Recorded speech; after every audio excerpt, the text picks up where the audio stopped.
Drink responsibly. Pardon the interruption, but I'm Pablo Torre. And Tony, to work with you again means the world.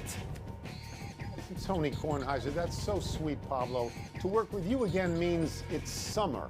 That's what it means. And Wilbon. Okay. That's good. Yeah. But I'm happy. This is a relationship we have. A relationship entirely of I went to the ear convenience. doctor today. It's hard for me to hear anymore, so I'm happy to be working. So speak up, kid. Welcome to PTI, boys and girls. Wilbon worked Tuesday. Apparently that was enough. So I'm pleased to welcome back our great friend, the host of the ESPN Daily Podcast, Mr. Pablo Torre. That's sweet. That's good. And we begin today with Baker Mayfield out of limbo land. The Browns traded the overall #1 pick of the 2018 draft to the Panthers for a conditional fifth rounder. Cleveland will also pay $10.5 million of his salary, with the Panthers picking up $5 million, and Mayfield himself restructuring the final $3.5 million into incentives. Pablo, do you like this from Mayfield, for the Panthers, and even for the Browns? Tony, I like this for us as people, I think, who could use Baker Mayfield as a character in the NFL. We get a Week 1 game where the Panthers welcome the Browns to their stadium. Baker Mayfield's going to have his pride on the line and a lot more than that. So for that reason alone, I really do appreciate this. But in terms of the teams involved, let's be clear about something. Desperation, which the Panthers have in spades, it rarely gets a discount like this, right? The Panthers don't really know what they're doing at quarterback. They have Sam Darnold, they have Matt Corral, they have Baker Mayfield, they've traded 6 picks for those 3 guys. I have no idea if any of them are actually worthwhile starters, but they get a discount on Mayfield because the Browns, as we know, did one of the most insanely cynical things in going all in on Deshaun Watson. And so because of that, Baker Mayfield gets to ride again, sure. Yeah, so both teams are in exactly the same situation. They don't have a quarterback, okay? Correct. It's the Browns, what the Browns did to Mayfield, they publicly humiliated him in a way that you rarely see by going all in, as you say, on Deshaun Watson. And that would be great in a parallel universe, but not in this universe where Deshaun Watson's recent behaviors is probably going to keep him, certainly from the start of the season, and maybe from playing the whole season. And if they weren't so terrible to Baker Mayfield, he might have been able to stay there and help them out for a little while. Look, I think this helps Mayfield because it gives him a chance. Pablo, I believe that Mayfield will start over Sam Darnold. I don't think Sam Darnold's any good at all. I'm not saying Mayfield's great, but Sam Darnold isn't any good at all. A couple of statistics here. Mayfield has 92 touchdown passes in 59 starts and a 29-30 record as a starter. Those numbers are much better than Darnold's numbers, I would think. And sure. The problem is they're on a bad team, okay? But the solution may be they're on a bad team in a bad division. Other than Tampa Bay, New Orleans has no particular quarterback they're in love with. Atlanta has no quarterback they're in love with at this point. No. So in that sense, Mayfield has a chance. It must be a terrible come down, though, to have been the #1 overall pick and to be traded almost literally for a bag of beans. Well, that's a conditional 5th rounder is insulting, but the silver lining is that he gets to win a job, which is not something he was necessarily going to be afforded in Cleveland. And that's where we are with the guy who is, I would argue, the best commercial actor among all NFL players that I can recall maybe since OJ. Like, the idea that Baker Mayfield, Tony, right, can be more like the season that he had the year before last when he was fine to good, as opposed to last year when he was terrible and he was hurt. I think the fact that he played hurt means that there is, in fact, upside here for Baker and for the Panthers. And by the way, it's possible that if Christian McCaffrey is healthy, which he never is, that team is pretty good and they can get out of the rut, the sort of 5-11, 5-12 rut. That seems to be their high watermark all the time. It does. No, the team should have existential questions. They're owned by the richest guy and they have a terrible coach. But we move now to a different existential football question, Tony. The question of what Notre Dame should do now that the Big Ten and the SEC have left the rest of the college football conferences basically in a pile of quicksand. Because Notre Dame, as we know, has its own television contract with NBC. No other college has that sort of a deal. So if you were Notre Dame, Tony, would you be staying independent or would you be jumping into a conference for fear of the future passing you by? So if I'm Notre Dame, and NBC gives me a long-term deal and I get to keep all the money, I will stay with that for as long as I can. Because I don't have to share that with any member of any conference anywhere, and it's a pretty good deal.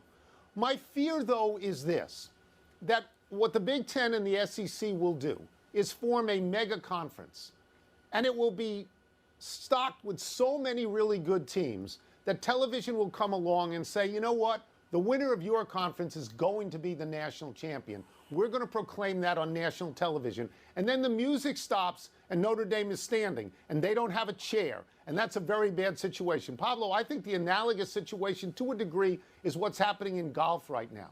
The Saudi Tour comes along and it's got a lot of money and it attracts a bunch of people. All right, and the PGA Tour sort of scrambles, what are we going to do to combat this? The critical thing in golf is the majors. If all the majors let the Saudi Tour players play, then the Saudi Tour wins. They win. In college football, the critical piece is the playoff. Notre Dame has to find a way to get to the playoff. That's all that matters to them. Yeah, on one side of the ledger, Tony, is the ego, the self-image, the exceptionalism, self-perceived of Notre Dame. They're independent, they're special, they're a national brand. They are not Penn State, right? This is sort of like their thing. We're special, we're Notre Dame. But the Big Ten, the way the Big Ten has played the risk board, that's the analogy I'd go to here. They're playing risk, the Big Ten is. They are assembling all of these territories across the board, across the map, in ways that no other conference really is.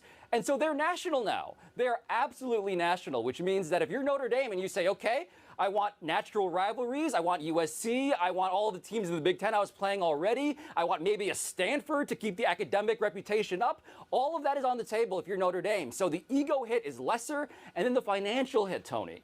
Even before the playoff consideration, we're talking maybe an 8-figure difference annually for Notre Dame if they join the Big Ten, which to me, over the NBC contract, which to me is a no-brainer at that point. So, but let me follow up on that for a second, because if I'm the athletic director at Notre Dame today, I'm calling the commissioner of the SEC and I'm calling the commissioner of the Big Ten, and I'm saying this, I want a better deal. I'm worth more to you than a lot of these other schools are. Wait it out. I'm bringing millions of eyeballs. I want more money than someone else. Arkansas or Kentucky or Northwestern or Purdue. I'm worth more. You know, and he would say, you may think I need you. I'm telling you, you need me as well. We move on.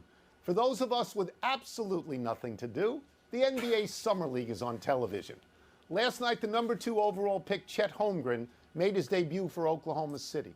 Holmgren had 23 points, 7 rebounds, 4 assists, and he set a Summer League record with 6 blocks. Pablo, are you buying shares of Holmgren after one Summer League game? Tony, I really appreciate you putting this story in the show today. I know Summer League to you is a thing you would never buy stock in general, but the idea of Chet Holmgren and buying stock at this point is the definition of buying high, right? Like if you were in on him before this, good for you. You can now benefit from the fact that this is basically the opposite of a Friday news dump. A Tuesday in July in the sports news cycle means Chet Holmgren can be celebrated like the next coming of Kevin Durant. But the idea that he's going to keep at this ceiling, to me, that's where we got to slow down a little bit. Because again, look at the names of the guys he was playing in Minnesota in this game. I'm guaranteeing you're not so familiar with Kofi Cockburn. The only way, Pablo, that I am buying Chet Holmgren at this moment is if I am standing behind him on a line at a GNC store and he's buying weight-on pills. Because he is 7 feet or 7'1", he weighs 190 pounds. Yeah. He's Manute Bol skinny. If he turns sideways, you may not be able to see him. I place no value in Summer League whatsoever. You can be great in Summer League, doesn't mean anything. What means something, if you stink in Summer League, you're fired. You're no good. But thank you for mentioning Kevin Durant. Because it is possible that skinny people can do well in the NBA. Yes. Kevin Durant is an example. Kevin Durant cannot bench press Chet Holmgren.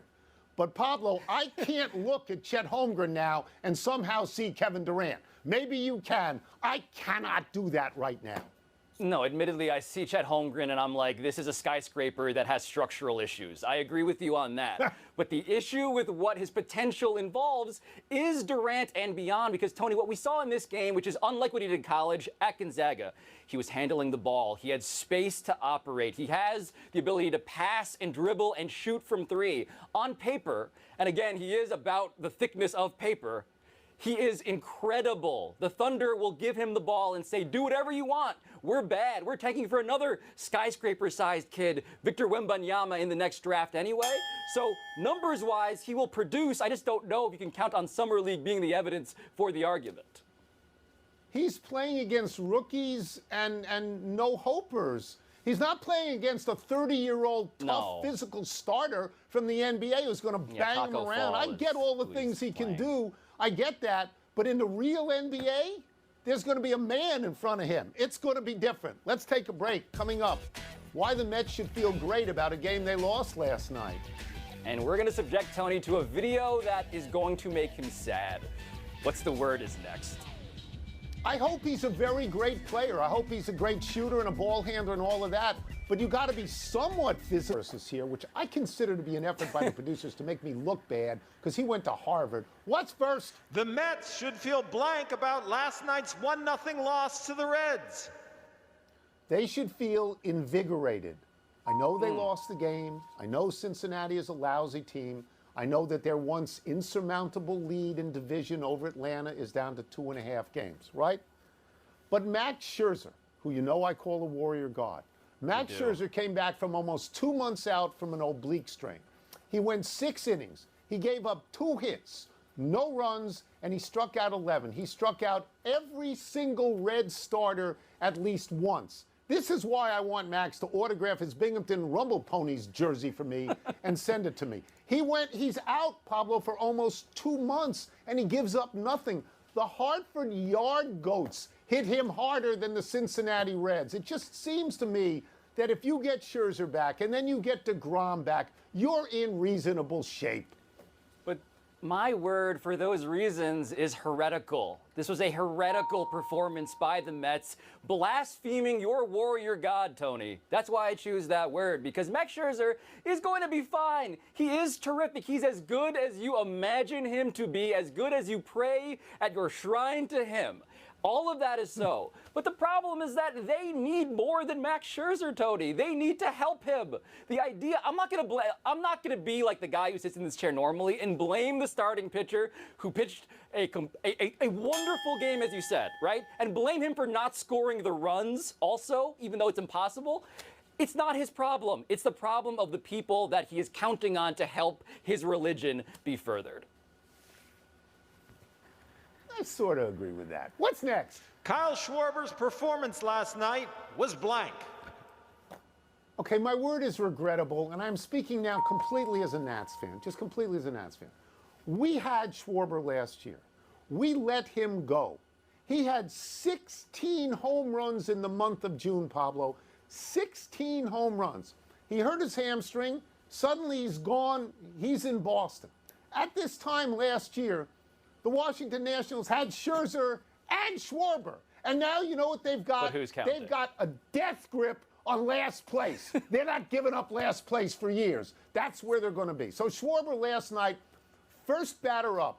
Paolo Espino throws it in. Boom. It's out. Home run. Comes back up in the third. Espino throws again. I don't know that this ball has landed yet, the one that he hit in the third inning. And then he comes up in the fourth, and Davey Martinez says, I got to get my pitcher out of here. I cannot risk a third home run. Let me just get him out. I like him so much as a guy, I'm going to get him out. So, you know, Schwarber's got 25 home runs this year. I think it's #1 in the National League.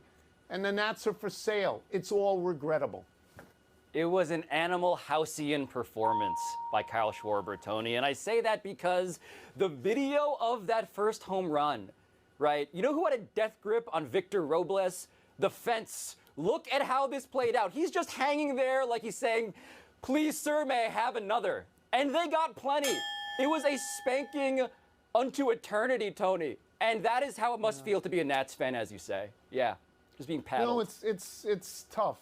It's tough. Sad. That's it. That's the last word. We'll take one last break. Still to come, Rafael Nadal continues his remarkable run at Wimbledon.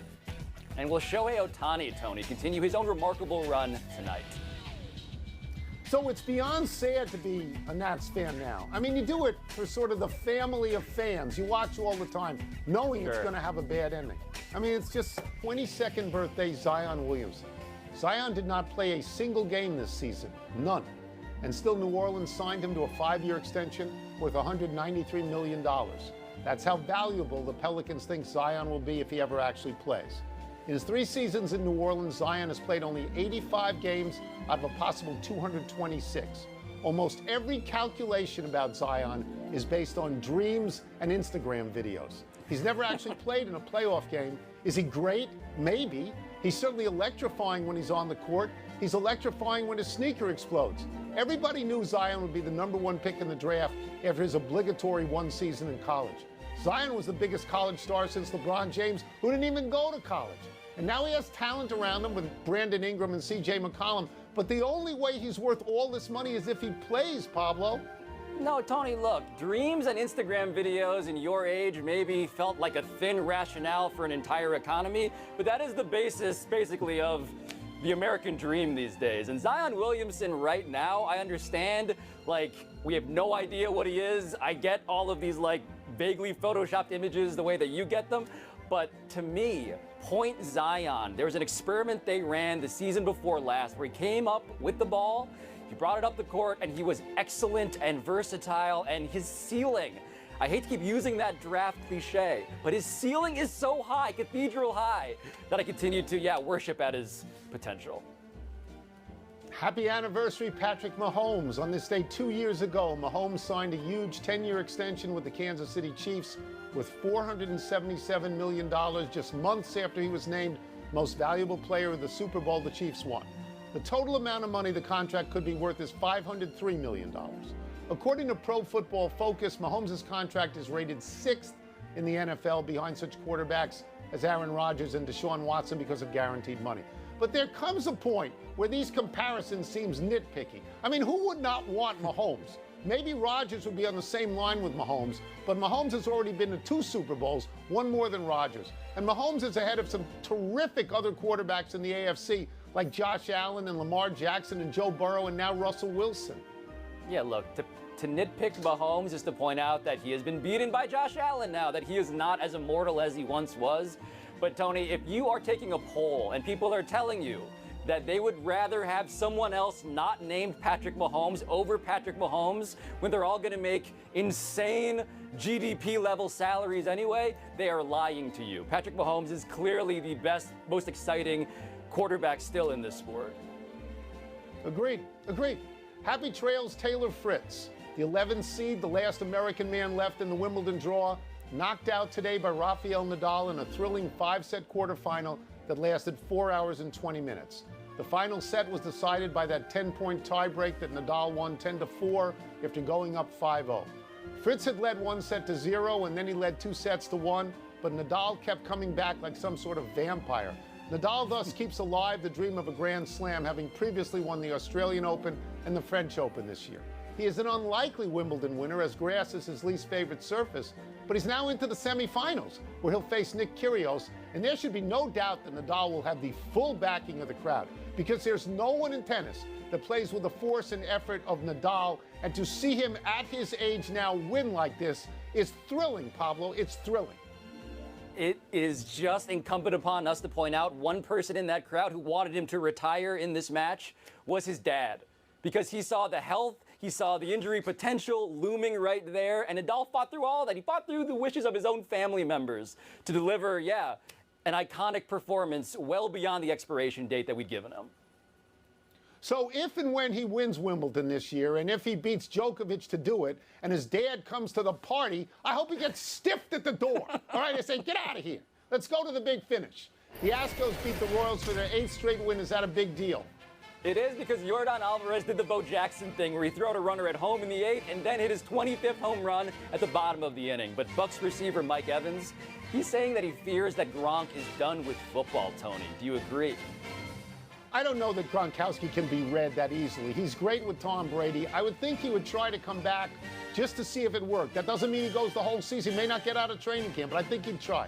The August 6th fight between your boy Jake Paul and Tyson Fury's brother is off. Are you disappointed? Tyson Fury's brother somewhere is insulted. I would sort of address that, but I have no idea what his actual name is. But now Paul's going to fight Hasim Rahman Jr., Tony, so good luck with that. Bradley Beal, meanwhile, officially signed his 5-year deal to stay with the Wizards. Are you excited? No, because he's got a no-trade clause, so they can't even move him and stock the team. Not particularly excited, no. Last one, Shohei Ohtani on the mound for the Angels tonight against the Marlins. Your expectations are what? That he's going to be great, and urge us to consider whether there are custody services in play with a player like that on an organization who's that bad. Out of time, try and do better the next time. Tyler Reddick, shout out. And I'm Pablo Torre. Thank you for watching. Please check out ESPN Daily wherever you get, the good podcasts. And now here's SportsCenter. I think your podcast is a big hit. I know lots